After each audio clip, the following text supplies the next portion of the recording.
Okay, the watch list for Friday.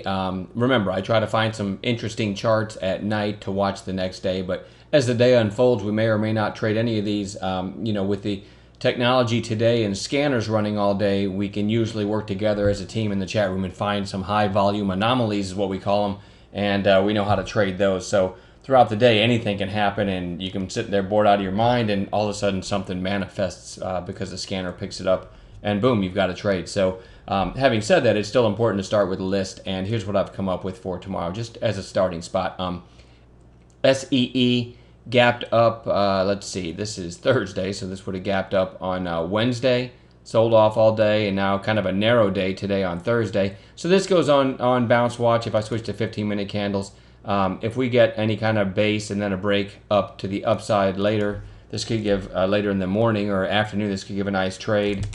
CRUS, this is kind of the same deal, but this one looks like, I'd like to see him come back down near the 8-day moving average. So it's on watch, but it's not that interesting to me, but still, with the proper setup, maybe we get a trade. And you kind of have a theme going here. ORB gapped up, and a nice narrow day today after the gapping up and selling off for 2 days. This, if I shorted this gap up, which I didn't, wish I would have, I'm starting to think about covering, right? Especially if we get any kind of upside break on an intraday basis tomorrow. So there's 3 strong stocks recently that have pulled in and are on bounce watch. Other stuff worth watching.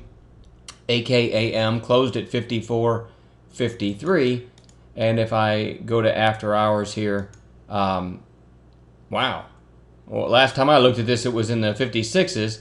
They must have had some guidance or something in a conference call, because, wow, it went all the way down to 52 something.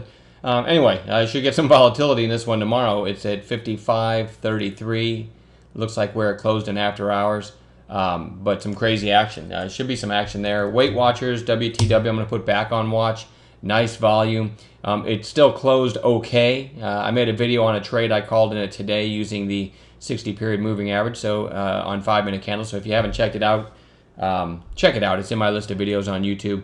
And this one is still, it's got a lot of shorts in it, and it finished okay. It didn't finish at the high of the range, but in a way that's good, because it came in worth watching, in my opinion, for a long tomorrow with a proper setup. I'm not going to do anything with this one, I doubt. I just discovered this one going through charts, but FXEN, it's worth, whenever you have this kind of crazy action, like here from 350 all the way up to, in a week and a half or 2 weeks, all the way up to 585, and now it's coming back in. This first pullback would have been nicer, and you could have participated there. But this is one, just throw it on a chart. If you got multiple monitors and you got a spare chart, keep FXEN on watch every day, because it might set up soon one of these days. ISR, back on watch after the gap up. Kind of, it did take out all of yesterday's trading, but still hasn't filled the gap. If we can, I don't know that I'll do anything with this tomorrow, but if this comes back down around $2, maybe you get a nice bounce Monday or something like that. Who knows? It could also gap up on news. You never know, but that one deserves to be on watch. ISR. AVNR didn't do anything with this one today.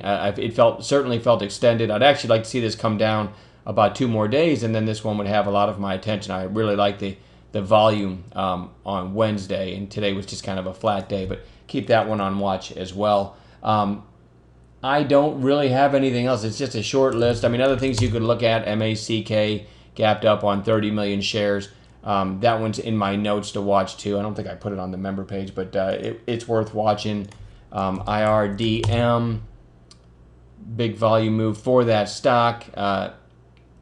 Had 1 trade in that one today, made a little bit of money. So, you know what? Again, I don't give a lot of weight to the overnight list.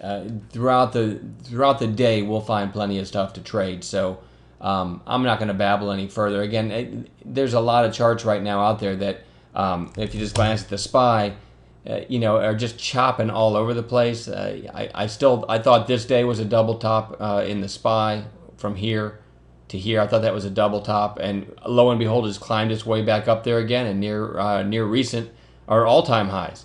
So who knows? I think the market still feels toppy, but on an intraday basis, that doesn't matter that much, right? And whether I'm right or wrong doesn't matter that much, because I just trade and go flat every night, with the exception of 1 swing trade that I'm in right now. So All right, I'm going to quit babbling, and we will follow up this weekend on any of these if we traded them, or I'll certainly put out a video this weekend on what we do trade on Friday. And I'll try to, like I did in the video today on Weight Watchers, I'll try to explain the reasoning behind the entry as well. So I want to start making my videos a little more educational about trading. All right, I'm going to quit babbling. See you later.